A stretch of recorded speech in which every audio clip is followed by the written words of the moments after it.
It was a hunt through a jungle of city streets, with danger waiting at every intersection, until halfway through when the hunters became the hunted, and death brought an end to the game. From the pen of Raymond Chandler, outstanding author of crime fiction, comes his most famous character as CBS presents The Adventures of Philip Marlowe.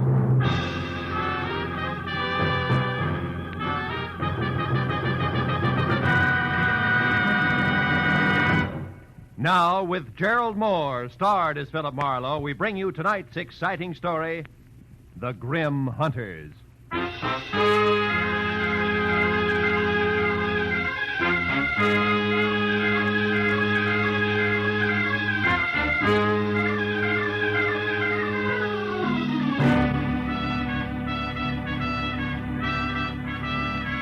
The morning paper had headlined prices rising. My bank statement in the afternoon mail had warned balance falling, and I had wasted the evening on behalf of a client who ran out on me when I tried to collect. All of which added up to the end of the day and me unhappy in my office at 10 p.m., with one hand on my checkbook and the other one raised in almost solemn oath. I, Philip Marlowe, private detective and too often public servant, hereby resolve to one way or another jockey my budget into something close to equilibrium. And from this day Hello. Marlowe speaking. My name is Helen Palmer, Marlowe. I need your help badly. Yeah, but look, I'm up at 8700 Magnolia Terrace in the Hollywood Hills. Now, please, drop whatever you're doing and... No!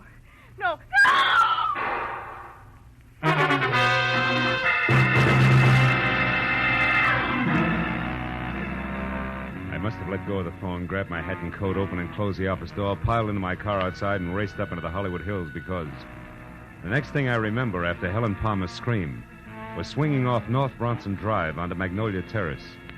But a minute later, when I screeched to a stop away from number 8700, scrambled out from under the wheel and started on the run for the front door, I was no longer sure of anything. Because the house in question, a stock southern mansion complete with stable boy statue in a gravel driveway, which, according to the book, should have been as dark and as quiet as the inside of a coffin, was anything else but. And when I got to the oversized bronze door knocker and dropped it hard, I was beginning to doubt that I had the right address. Can I be of some assistance, sir? I don't know. I'm looking for a woman named Helen Palmer who called me at my office. Said she needed help. And a second after that, she... Screamed, huh? Tell me, sir, what is your name and occupation? In that order, Philip Marlowe, private detective. Good for Helen, good for... Happy, aren't you? What's going on here? What is this? Why, it's a party, sir. A scavenger hunt. It looks like Helen Palmer's the winner. Now, wait a minute, laughing boy. I had a call that was interrupted by pistol shots, and I... All just part of the play, sir. Yeah, Helen Palmer had to bring back one private detective. Oh. Yeah, you see, Marlowe, each list, aside from the usual hard-to-find objects, had a human being on it. That's right. I had to bring back a Hoover vacuum cleaner salesman, and believe it or not, he's already sold our good host, Thaddeus Grover, the deluxe model. Yes, sir, he did it bad. You see, Mr. Marlowe, Helen Palmer wasn't permitted to actually hire you. That's why she had to pretend to be in trouble. With the net result that I nearly broke my neck getting up here. Mr. Grover, where is Miss Palmer? Well, I don't know for sure, Marlowe. She called just a bit ago and said that she only had to catch on to you and one other item and would be back after that. Which makes her the winner, Mr. Marlowe, because none of us did better than half our list. By the by, you don't happen to have the breech lock of a 57-millimeter anti-tank gun with you. At the moment, no. Nor do I have time for scavenger hunters. Not even when they most cordially invite you in for the finest serving of party-style Southern fried chicken imaginable? Come on, Mr. Marlowe. No, I'm sorry. Oh, come on. Come on. It's delicious chicken. Well, okay, the chicken did it. The inside of Thaddeus Grover's house was also a stock southern mansion from a giant cut glass punch bowl. Belonged to my mother, sir, First Lady of Atlanta, Georgia, sir, to a wide and winding colonial staircase. It left you expecting the descent of Scarlett O'Hara at any moment. There was one strange note in the soft southern surroundings. Piled 3 feet high in the middle of the room were the crazy quilt results of the evening's scavenger hunt, including a wooden cigar store Indian, a pair of Hickok suspenders from the local fire chief, one red motorcycle, a stuffed owl, a set of antlers, and more.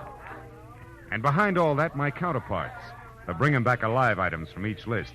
A streetcar conductor in uniform, a waiter bald and under 40, a school teacher red-headed and over 50. But I was the center of attention. But Thaddeus introduced one after another of the guests to the genuine, 100% non-shrinkable private detective. And now, Mr. Marlowe, sir, a very special friend of mine. At 31, sir, the president of Sample and Claiborne, best building contractors in the city of Los Angeles. Oh, that's so very interesting, Mr. Grover. Yeah, moreover, Mr. Marlowe, Sample made it right to the top in the past 2 years. Uh-huh. Yeah, ever since old Joshua Claiborne got killed falling off a scaffold. He did. Of course, between you and me and the gatepost, some folks say it was suicide. But... Oh, Larry, boy, I'd like you to meet Mr. Marlowe, private detective. Mr. Marlowe, Larry Sample. How do you do? Hello, Mr. Marlowe. Glad you're with us. Thaddeus, has Rhonda called in yet? Last time I heard from her was when we split our list in two, and she headed out after a Latin American rumba team. Well, if she went after a boy, she'll bring her back. That's Rhonda Langley we're speaking of, Mr. Marlowe, Larry's lady friend. Oh? Nicest person I know. Except, of course, my fiancée, Helen. Helen is in Palma, my patron, Mr. Grover. Yes, sir, one and the same, sir. Well, we certainly have a lot of fun, even if we don't make much money, eh, Marlowe? Yeah, you certainly... Mr. Grover, did you say money? Most surely did, boy. You know, dollars and cents. Yes. Well, gentlemen, you'll excuse me, please, but I do have to run. Good night, Mr. Sample. Right. And Mr. Grover, sir, it's been a distinct pleasure, sir. I bid you goodbye, sir. Goodbye, sir. You're a card.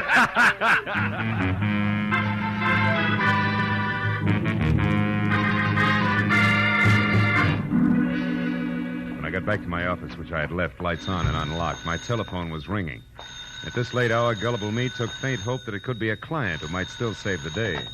When I picked up the receiver, Marlowe? I let go of that straw fast. Marlowe. It was Detective Lieutenant Ibarra. Marlowe, do you know a girl named Helen Palmer? Hey, Ibarra, don't tell me there's a pair of somewhat flat feet on the ladies' scavenger hunt list. Very funny, Phil.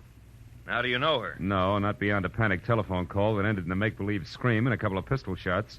All designed to bring me running to a party at 8700 Magnolia Terrace. Mm-hmm. Well, that adds all right, because the only items not checked off a list are a night watchman's badge and one detective private, which must be you, since your name is circled in the classified directory here in this phone booth. You're in what phone booth? Where are you, Ibarra? At a closed filling station on Van Ness off Hollywood Boulevard. Yeah, but wait a minute. Why is the girl's list there with you? Because it's clenched in her right hand, Phil, and she's folded up on the floor of this booth, dead. Oh, no. 2 bullet holes in her back. Oh, yeah, but Ibarra, her call was a gag. The shots weren't. Anyhow, it looks like a stick-up since the lady's purse is gone, and a wino we picked up saw what he calls a curly-headed guy with short legs do it and run.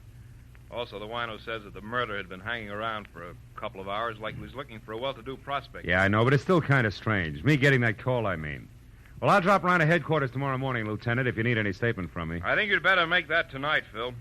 At the 8700 address. I'm sending Mooney up there now. Oh, but wait a minute, Ibarra. You don't need me, and I do need business. If you think I'm going to get it by... Phil. Huh? Phil, let's say that I'd appreciate it if you'd show for a few minutes. Okay? No. Well, okay, a few minutes. Just so long as you appreciate it. Goodbye.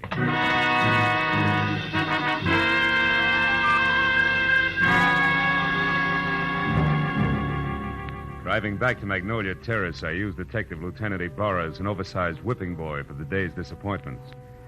So when I finally braked to a stop behind a half-parked squad car, which meant that Police Officer Mooney was already on hand, I was about back to normal. But then in the next quick moment, I forgot all about Ibarra because in the shadows ahead, sneaking away from a side entrance to number 8700, looking as guilty as Lucretia Borgia leaving a corner pharmacy, was a young lady, brunette and beautiful. She hurried directly to a gray Nash parked in the rear and, without looking back, climbed in and took off. Following her had to be more fun than conversation with Mooney.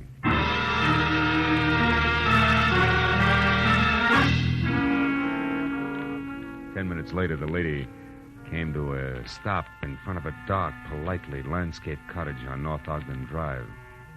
In another 2, she was inside and the light was on. When I got to the front door and leaned against the bell, a card over it said that this could be one Rhonda Langley, Mr. Larry Sample's girlfriend. But that same card also gave another name, Helen Palmer, the lady dead in the phone booth. I rang again. When the door opened, it was the brunette, still beautiful. Only this time, something had been added. In her right hand, a .45, ugly and pointed straight at my head. What do you want? One straight answer, Miss Langley. Why did you run away from 8700 Magnolia Terrace? And a cop with routine questions. Wait a minute. Who are you? How do you know my name? I'm a private detective, labeled Philip Marlowe. Item number 8 on the late Miss Palmer's list. And I know about you because I've already been to Thaddeus Grover's party. Now, after you put this gun away, we'll get back to my question. Why'd you run? Come on, talk, lady, now before I yell copper. Well, all right. Come in. Thanks. Mr. Marlowe, I don't think Helen Palmer's murder was any run-of-the-mill robbery. You don't think what? I stayed just long enough to hear the policeman say Helen had been killed. Oh. When I got to your welcome mat, I was greeted with a .45. Talk some more, Miss Langley. Real plain Well, like, all right, huh? give me half a chance, will you? I didn't say anything to the police about this because I don't want to do any damage before I'm sure about a few things. Like what? Like the kind of a mess that Helen was in. Mr. Marlowe, I need help. I've got to know some facts. Please, will you work for me? I'll pay you anything. Well, at this point, let's call anything 25 a day in expenses, huh? About Helen and the mess you spoke of, how much do you know? Very little. Only that I think Helen was blackmailing somebody. Somebody who was at the party tonight. Like Grover, your boyfriend Larry Sample? I don't know. Oh, you've got to believe me, Mr. Marlowe. Well, all right. For the time being, I will. Now, first of all, how'd you latch onto this blackmail? Well, yesterday morning, I accidentally overheard Helen talking to someone on the telephone. She spoke of a payoff that was to be made at Thaddeus's party. I don't know who she was talking to, but she warned the person not to try anything rash. As in murder? She didn't say. But she did say that she'd already airmailed a letter to her lawyers in San Francisco that would protect her from any harm. And she laughed about the scheduled scavenger hunt and hung up. Mm-hmm. You said nothing to her about this, huh? Well, no, I was afraid... All right, the letter to San Francisco. Did you see her mail it? Well, I mailed it myself earlier in the day, along with one of my own. Mm-hmm. I didn't think about it until after her call, when she pointedly asked me if I'd remembered to mail a letter. My letter, that is, which she knew that I'd written to an aunt I have in Passaic, New Jersey. Well? Well, that's the whole story. If you want me, I'll be over at Thaddeus's place. Thaddeus? Yes, he was in love with Helen. Yeah. Maybe she was returning that love with blackmail. What do you think, Rhonda? I don't know. The thinking is now your job, Mr. Marlowe. When I left Rhonda Langley and started back to my car as a bona fide private detective with client, I wasn't sure whether or not I was happy about the whole thing. But a second later, at the sight of a man in the dark ahead, half crouched behind a tree, I quit deliberating the point and got ready for trouble because, from what I could see, the gentleman in hiding had both the curly hair and very short legs that Ibarra had mentioned as a sign of Helen Palmer's killer. I kept walking straight until I was abreast the tree, then I pivoted sharply, took one step toward him, and swung! Come on, brother. Why, you dirty... We haven't got the time. They believe me. Enough, fella. Enough. Will you leave me alone? Sure. Sure I will, after you start talking. Now, get up. Okay. Okay, don't hit me again. I'll talk. I'll tell you everything. Hey, look there. No, don't! Oh, that lousy note.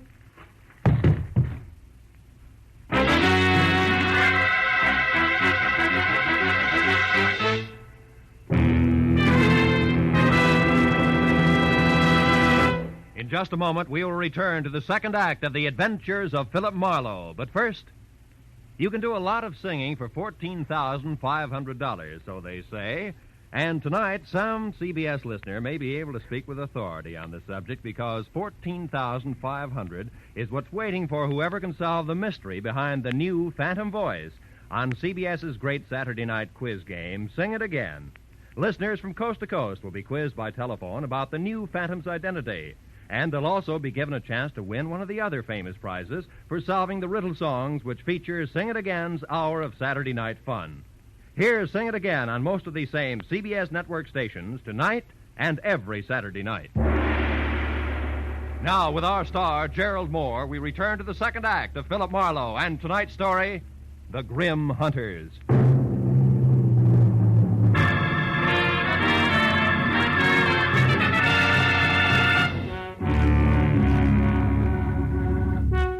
The shots crashed out of the darkness. The life ran out of the little man like air from a kid's balloon. I couldn't figure exactly where the shots had come from, and I stopped trying when a pair of spiked heels clicked fast across the concrete driveway between me and the house. Then a motor started, and a second later a car roared by with Rhonda Langley at the wheel. I yelled at her to stop as she went by, and ran out in the street after her and yelled again at the retreating car. But she ignored me. When another car came around the curve behind me, I tried to flag it down, but the driver didn't even slow up. So I just stood there while the two cars twisted out of sight down the winding street. leaving nothing but silence and a lot of unanswered questions hanging in midair. I walked back to the corpse, went over it carefully. But there was no identification, nothing but a gun to indicate how he fitted into the screwy mosaic of murder, scavenging, and blackmail. I went inside to call Ibarra, and 5 minutes of tracers, relays, and busy signals went by before I finally got through to him with my news about Helen Palmer's killer. What? Where are you, Marlowe? In a house on Ogden Drive, 4310 North. Was shared by Helen Palmer and my new client, Rhonda Langley. Uh-huh. Did she kill my suspect, Marlowe? Could be. She left here in a big hurry. Another thing, Ibarra, there's more behind this business than robbery. Like what? Like blackmail. Maybe so. We just found the Palmer's girl handbag in a trash can. Nothing left but a lipstick and 2 letters. Incidentally, one is addressed to your client, Rhonda Langley. That figures. They shared the house, so Helen happened to pick up the day's mail. What's the other letter? It was one returned for insufficient postage. They forgot that airmail is 6 cents these days. Return. Wait a minute. Is that letter addressed to a law firm in San Francisco? No, it's addressed to Sophie Kilberty. Sophie Kill who? Kilberty of Passaic, New Jersey. Why? Well, Ibarra, listen. Helen was blackmailing somebody, and she covered herself by mailing a letter to her lawyers in San Francisco. Mm-hmm. If that letter was returned for insufficient postage and the blackmail victim knew it, he'd have no qualms about killing her, right? Sure, but the letters were in Helen's purse. Oh. Don't you think she'd have known her protection was gone? Phil, I'm going to put out a pickup call on your client. And you get on down here so we can go over this mess one step at a time. Where's here? Still at the gas station on Van Ness off Hollywood Boulevard. Okay, Ibarra. How long are you going to be there? Just until Thaddeus Grover shows up to identify the body and give me some answers personally about that scavenger hunt he threw tonight. What about this curly-headed corpse I've got here? Have you gone over him? Yeah. Nothing but a gun, some small bills on him. Then he'll keep. I'll expect you in a few minutes. Okay. So long, Ibarra. When I put down the phone, I was convinced that a big switch was due any minute because finding those letters in Helen Palmer's purse made a lot of sense in one direction and not a bit in another. I could have made more heads and tails by flipping a ball bearing than I got out of the facts Ibarra had given me. Just then, the shadow of a man slid up the walk. I heard a pair of feet mount the stairs, 2 at a time. It was the Wonder Boy executive I'd met at the party. Better hold it right there, Sample. What? Marlowe. Why the gun? So the same thing won't happen to me that happened to the dead little guy outside? Another murder? Marlowe, where's Rhonda? Is she all right? She left here as fast as an 8-cylinder motor wide open could move just after it happened. Then it was Rhonda I saw. On my way over here, a speeding car almost crowded me off the road. It looked like Rhonda's, but I wasn't sure. And Marlowe, she was being chased by another car, a fast one. Chased, are you sure? Yes. The first car missed me by inches when it swung around a curve. I don't know yet how she made it. Then a second car came along and passed the curve, but it stopped, backed up, and then took the same road Rhonda had taken. You think she got away? I don't know. Well, come on outside, Sample. I want you to take a look at this. By the way, how long have you known Rhonda? About a year. Mm-hmm. She's a brilliant girl, Marlowe. Came out from the East, and I gave her a job as my secretary. She's more than that now, huh? I'm in love with her, if that's what you mean. Yeah. Oh, here it is. Well, Marlowe, I know this man. That's Nate Murdoch. He used to be a foreman with our firm. He left and went back to Atlanta right after Claiborne's death. Atlanta? Isn't your host Thaddeus Grover from Atlanta? Yes, he is. Oh, brother. When did you see Grover last? Well, the police asked him to go and identify Helen's body. He left the party while the officer was still questioning the rest of us. Yeah, and on the way, he could have taken time off to drop by here, kill Murdoch, and make a try for Rhonda, too. Come on, let's get to the phone. But why, Marlowe? Good heavens, Grover's our friend. He and Helen were engaged to be married. All right, so it doesn't make sense. But his fiancée and his short friend from Atlanta are both dead. And Rhonda's burning the tires off a car to keep out of reach. Those are the facts. Will make sense later. I'll call Grover's place and hurry up. Yes. That's where she intended to go when she left here, to console him, no less. Scavenger hunt my Aunt Minnie. Hello? Hello, is Mr. Grover there? No? Well, has Miss Langley arrived yet? Oh, it's the maid, Marlowe. Mm-hmm. Rhonda had... What's that? She's coming up the walk now? Hold the line a minute, please. She just got there, Marlowe. What'll I tell her? Tell her to leave again. Tell her... No. Where do you live? 4406 Ardmore. All right. Tell her I said for her to wait outside in the back of the house until you can get over there to pick her up. Take her to your place, and I'll pin Grover down. Right. Where are you going now? See Lieutenant Ibarra, and I can get there faster than I can call him on the phone. Good luck, Sample.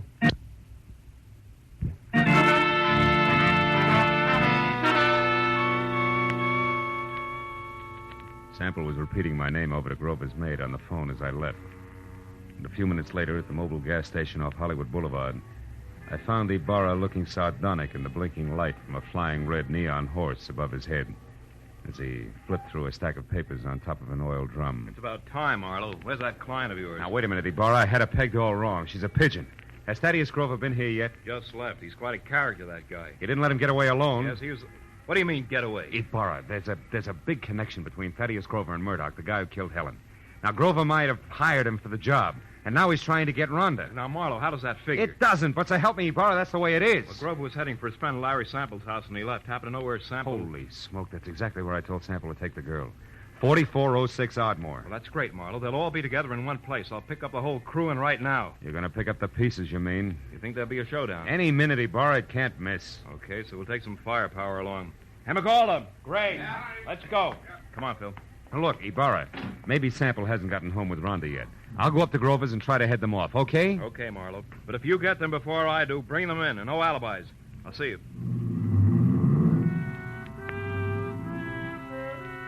Ibarra was grim as he climbed in his car and drove off fast. I headed for my car. Then, as I turned, my arm swept the scavenger lists Ibarra had left on the oil drum off onto the ground. When I picked them up, Rhonda Langley's name was on top. Her list was as goony as the others, but near the bottom was an item strangely familiar to me, which hadn't been checked off. It was a canceled ticket from Woodhaven Ballroom. All at once, I realized why it was familiar. The sign I'd been half conscious of on top of the big squat building across the street read, Woodhaven Ballroom, closed tonight. On a hunch, I dug for Helen Palmer's list. Yeah, Ibarra was right. Everything but a night watchman's badge and one detective private had been checked off. And that gave me half of the switch I knew I had to show up. I ran to my car and headed for that southern mansion in the Hollywood Hills, the end of a very complicated frolic. And with every turn of the road, I gave myself another whack for being such a nearsighted sucker. When I got there, the big house on Magnolia Terrace was dark, except for a light in the servants' quarters. I stepped down the block, walked back, and edged around to the patio where the garage, the hothouse, and the king-size barbecue loomed only as shapeless lumps of shadow. I stood still and watched. Then I saw him move, walking slowly, gun in hand along the fence toward the hothouse. I started toward him quietly, just as he found out what he was looking for. Oh, you're clever, my dear. But it's all over now. I know you're in there, so come on out with your hands up. Oh, no. You're hanging yourself for murder right now, Larry Sample. I've got all the proof I need. I don't know what good it'll do you, Rhonda. I'll never pay you a cent for it, you blackmailing tramp. I'll kill you first. And that protection letter you wrote to your lawyers was returned, darling. I found it accidentally in Helen's purse tonight at the party. So no one will know. Now, come on out, or I'm going in after you. I wouldn't try that if I were you, Sample. Marlowe's due here any minute now. He called me and told me. That was I, dear. You? I used his name when I talked to the maid. Oh, I should have done this myself in the first place instead of trusting that stupid Murdoch. Are you going to come out of there? No, and I've got a gun. You can't see me, and I know it. But your white dress makes a perfect target, you little fool. Drop it, Sample. Oh. Now let's have that gun. Marlowe, I'm glad you got here. No, he's not dead. Oh. And he won't be from bullets. Give me your gun, too, huh? Come on. All right. I was too scared to use it anyway. Thanks. Now sit down and shut up. We're going to wait for Lieutenant Ibarra, then you're both going to the pokey. What? But... Listen, you, I don't go for blackmailers, male or female. Even the cute ones are ugly, lady. Very ugly. No, Phil, wait. You've got to understand something. 2 years ago, Larry Sample killed his partner, Joshua Claiborne. I knew it, but I couldn't prove it. So I pretended I could and blackmailed him. Don't you see, if he paid off or tried to kill me, that would be proof of his guilt. And he did, Marlowe. Mm-hmm. Why should you pull a stunt like that? I'm a divorcee, Marlowe. Langley is only my married name. Okay, so what? My maiden name was Claiborne. Claiborne? I'm Josh Claiborne's daughter. Oh. And I can prove that. Is that reason enough? Well, why didn't you level with me instead of labeling Helen a blackmailer? Helen was already dead, and I needed your help desperately. I thought I had to lie to get it. Okay? Yeah. Okay, baby.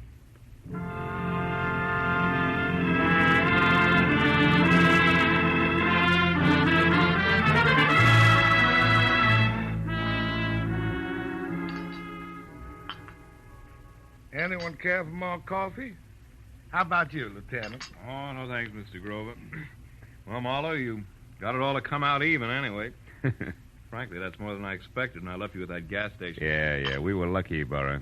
I guess I owe you an apology, Mr. Grover. Oh, Chuck, that's all right, son. It was a shock to me to be accused of poor Helen's murder, but, well, it's over now. Yeah. You said it was the scavenger list that set you straight. How'd you figure that, boy? Well, there was a Woodhaven ballroom ticket on Rhonda's list, so she had to go there for the ticket, you see. Now, Sample knew that. And he told his killer, Murdoch, who incidentally he hired to murder Claiborne 2 years ago, that the girl who went to the Woodhaven ballroom was his target. Uh-huh.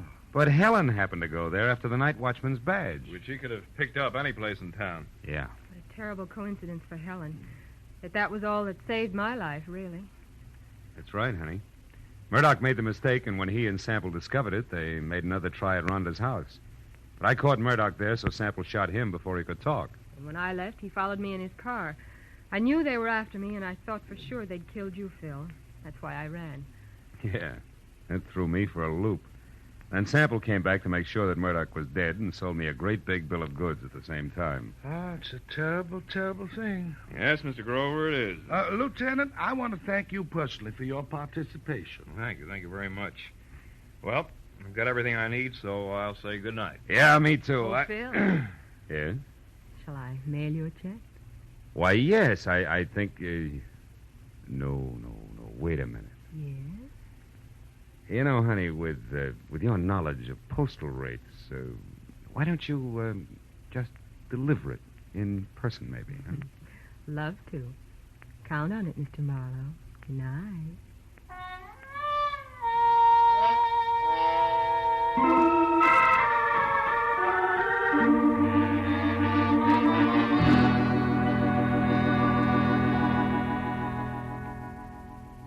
I drove down from the Hollywood Hills with a check warming my wallet and the echo of a soft invitation warming my imagination. You know, that was quite a party at Grover's house. Scavenger hunt. People determined to have a good time even if it killed them. You know what? It did. I know another game. Associations. It goes like this. Grover's party. Rhonda Langley. Rhonda... Date. I wonder if she likes baseball.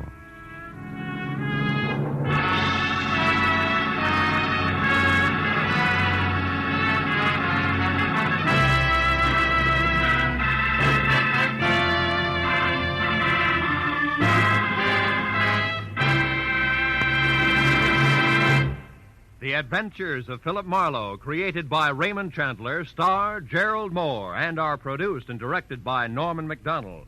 Script is by Mel Donnelly, Robert Mitchell, and Gene Levitt. Featured in the cast were Ellen Reed, Mary Shipp, Jack Moyles, Richard Benedict, and Lorette Philbrandt. Lieutenant Detective Ibarra is played by Jeff Corey. The special music is by Richard O'Runt. Be sure and be with us again next week when Philip Marlowe says... They were born on the same hour on the same day of the same parents, and they were identical in beauty and talent. Only one was deadly, and the other was not. And I couldn't tell which was which until I found a green purse, a fresh corpse, and a pair of dancing hands.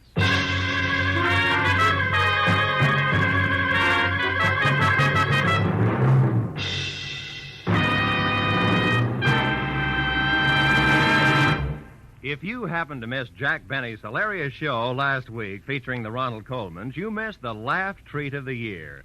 But Jack will be back again tomorrow on these same CBS network stations with his entire gang, including Mary Livingston, Phil Harris, Rochester, Dennis Day, Don Wilson, and the Sportsman's Quartet. Invite some friends over. Sit back and enjoy the Jack Benny Show tomorrow. This is Roy Rowan speaking.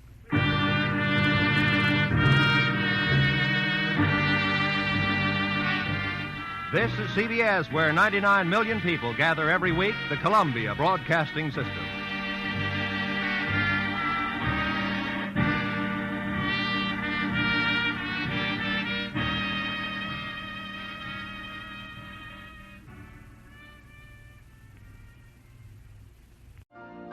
You've been listening to the OTR Gold Network. Find more classic radio at otrgold.com.